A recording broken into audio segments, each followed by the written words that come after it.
สวัสดีครับผมนายรัชชานนท์วิทยนัทรหัสนักศึกษา692000285สาขาวิศวกรรมหุ่นยนต์ครับวิดีโอนี้จะมาทำ 2D sketch ของงานชิ้นที่10นะครับ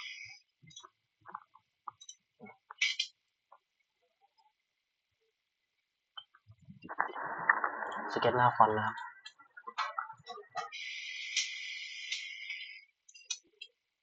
ก็จะวาดวงกลมขึ้นมาก่อนนะ4 วงที่จุดออริจิน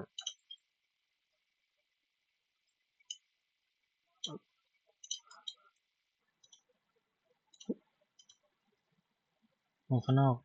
150เอามาเป็น110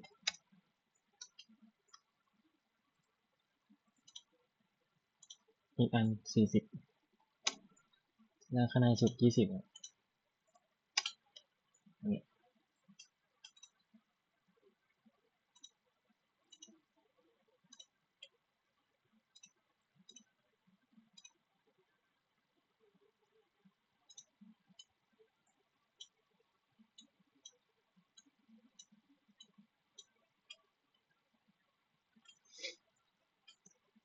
หลังจากนั้นผมจะสร้างเส้นเส้นตะไลขึ้นมา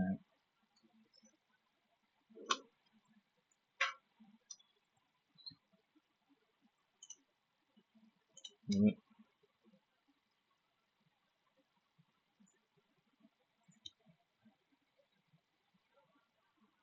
แล้วก็จะใช้ offset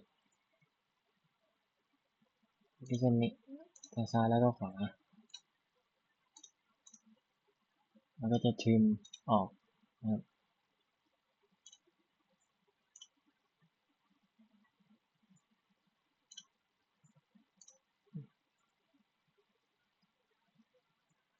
จากนั้นจะใช้เป็น center point slot อย่างนี้แล้วก็กำหนดขนาดนี้15อยู่ที่5แล้วก็ระยะห่างจากศูนย์กลาง30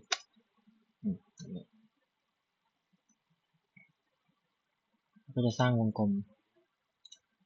เป็น perimeter circle อย่างนี้นะครับ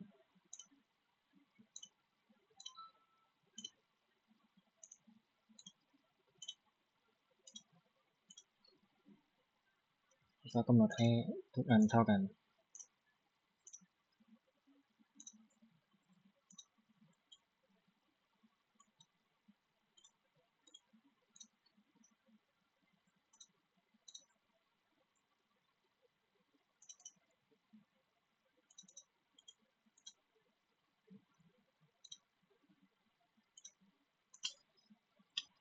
diameter 10แล้วก็trimออก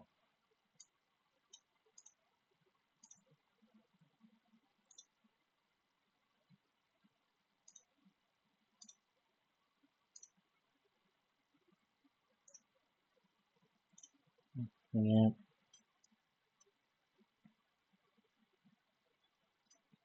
หลังจากนั้นผมจะใช้ circular sketch ที่นี้ตรงกลางนี้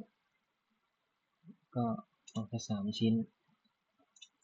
ใส่นี่ไง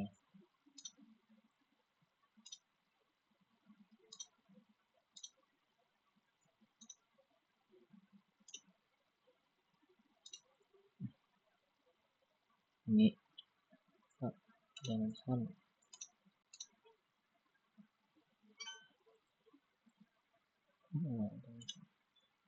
concentration dimension radius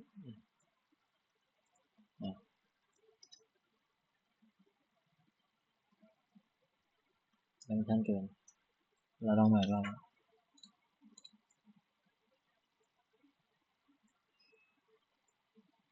จุดตรงนี้3 ชิ้นแล้วก็ entity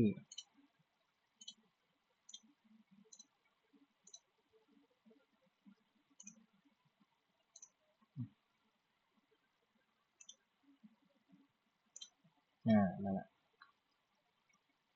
โอ้มันลงจังวะ ต่อไปจะวาดห้าเหลี่ยมนี้แล้วก็กำหนดขนาด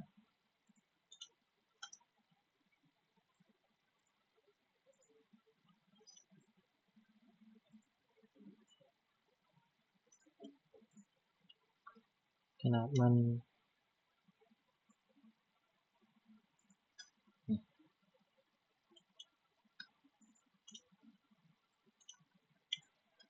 อันนี้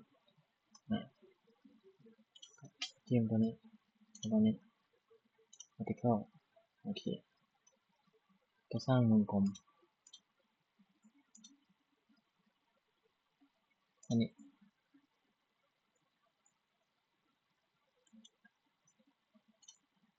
แล้วจะมี5แล้วก็ circular ตรงกลางเหมือนเดิม5ชิ้นคลิกไปที่ตรงนี้นี่ครับเป็นนี้ติดถูกโอเคได้ละมันก็จะให้เส้นพวกนี้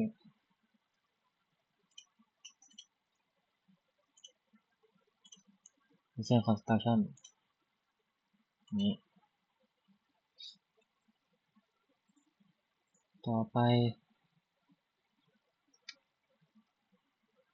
มันจะใช้ center point arc slot ที่มีตรงกลางอย่างนี้แล้วก็ประมาณนี้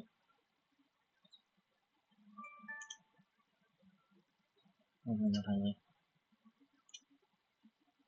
ขึ้นอย่างนี้อย่างนี้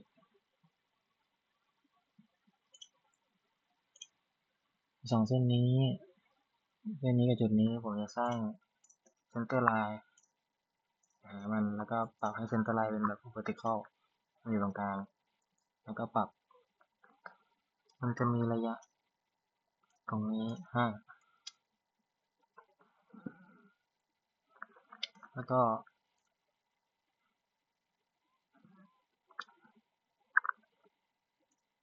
center line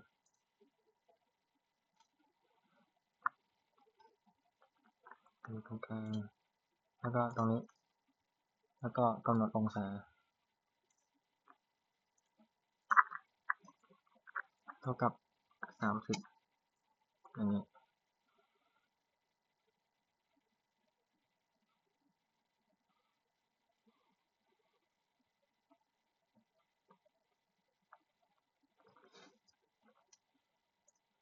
ตรงนี้ระยะรัศมี65โอเคต่อไปเป็น circular sketch ตัวนี้ครับจุดศูนย์กลางตรงนี้จะทำ6ตัว1 2 3 4 5 6โอเคติ๊กถูกเรียบร้อยครับต่อไป extrude broad base เลือกเป็น mid plane ตัวนี้ขอ20กับข้างในตรงนี้20ติ๊กถูกแล้วก็ extrude อีกรอบหนึ่ง sketch 1อันนี้ extrude แค่10ที่เลือกจะเป็นแง่งพวกนี้เราติ๊กถูกโอเคเสร็จแล้วครับนี่ได้ประมาณนี้แล้วก็เซฟ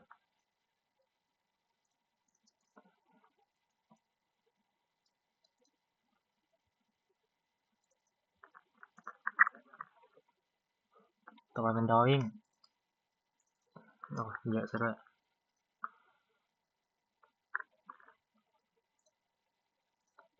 ครับเรียงงานหน้าฟอนต์กับหน้า isometric ฟอนต์กับ isometric ปรับสเกลลงแล้วก็หน้ากระดาษเปลี่ยนเป็น1 โอเคกลาง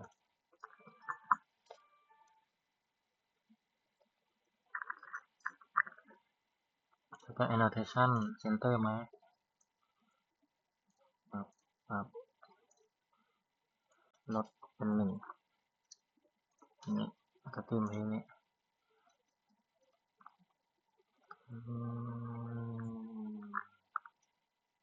แล้วก็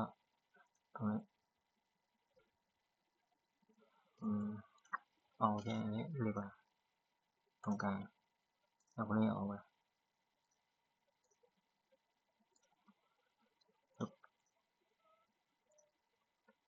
เนี่ย extend line แล้วก็คลิก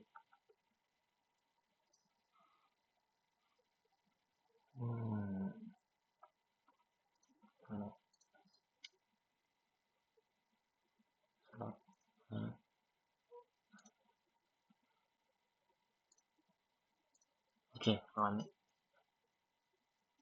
นี่แหละ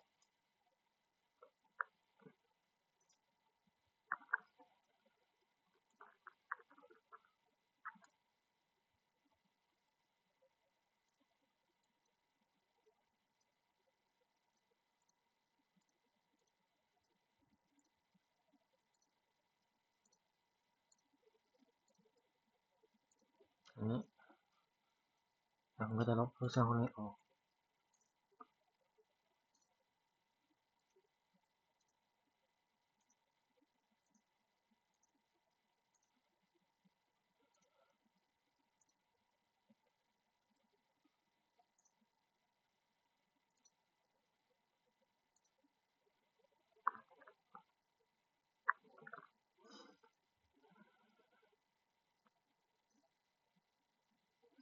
แล้วก็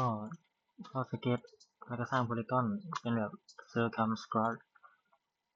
ไว้ตรงกลาง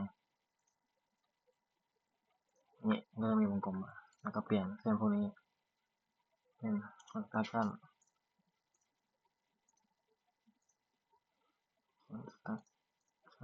อย่างนี้ไว้ใส่ขนาด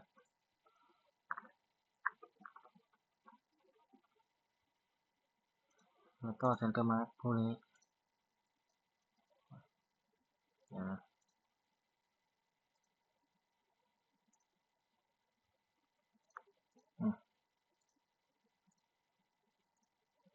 ขนาด1มันเปลี่ยนอันเดียว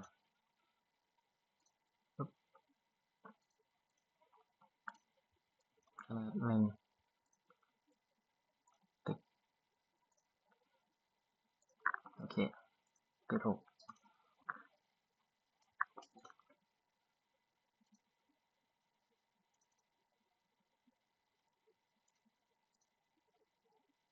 เนี่ยผมลืมติ๊กอันนั้นออก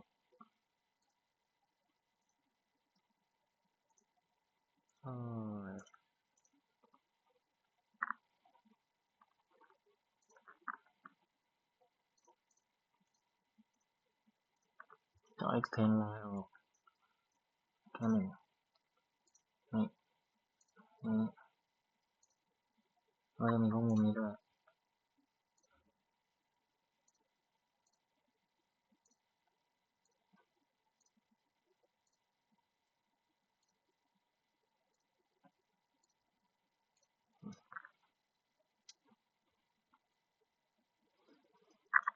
โอเคแล้วก็สเก็ตวงกลมอันนี้เปลี่ยนเป็นเส้น construction ถูกอันนี้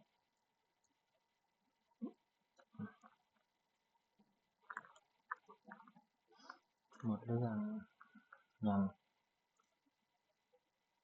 ใช้ center point arc ครับจุดตรงนี้มันนี้แล้วก็เปลี่ยนเป็นเส้น construction หมดเรื่อง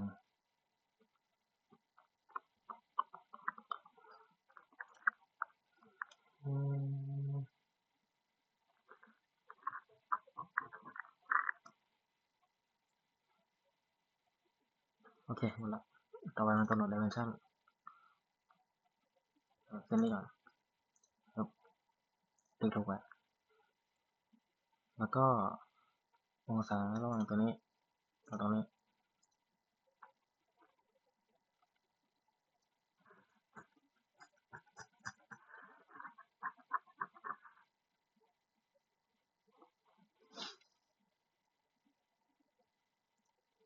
แล้วก็ตรงนี้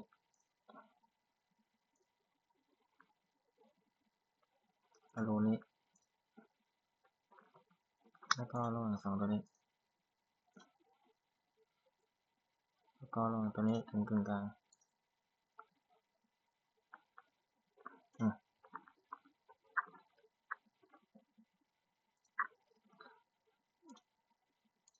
แล้วก็ตรงนี้อันนี้เปลี่ยน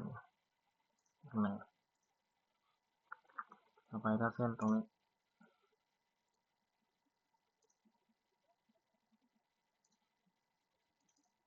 นี้65ถูกไหมอ๋อ6060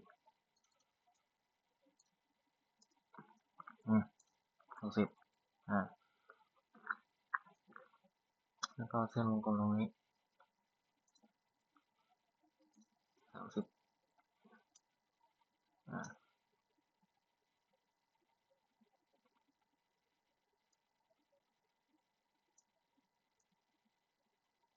ยังไม่หรอกอันนี้กำหนดให้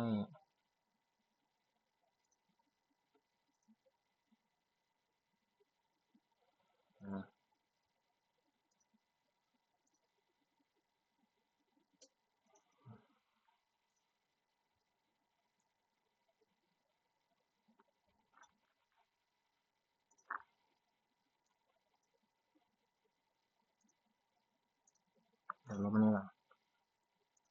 แปลกๆ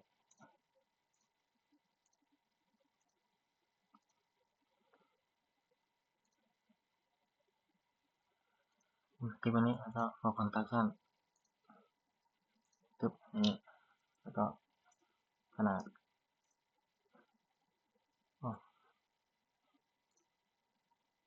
เอามาเป็น construction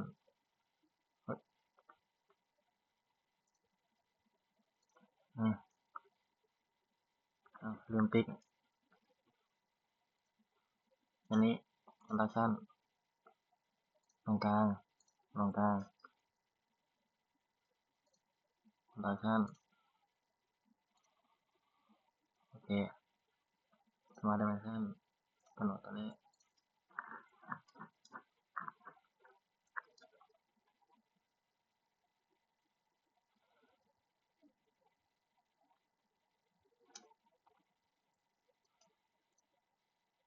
เส้นข้างใน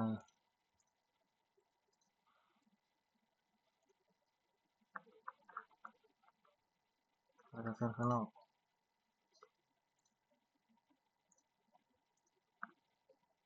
เส้นตรงนี้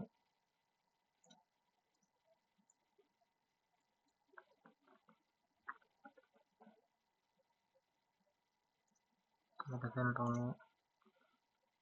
ใส่ไป5ตัว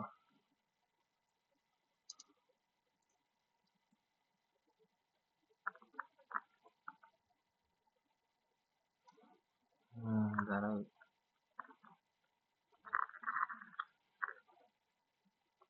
ตรงนี้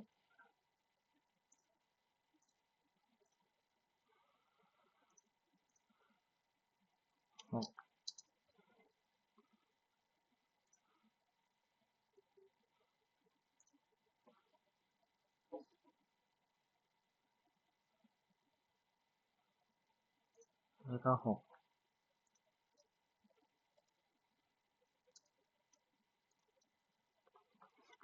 ต่อไป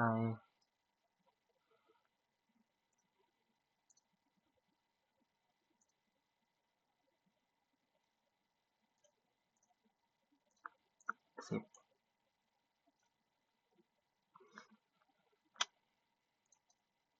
แล้ววงนี้แล้วก็วงข้างในตรงนี้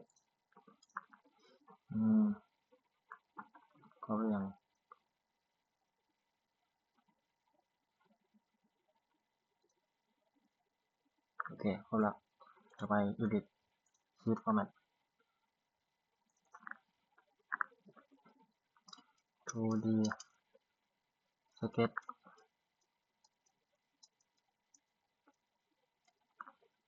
10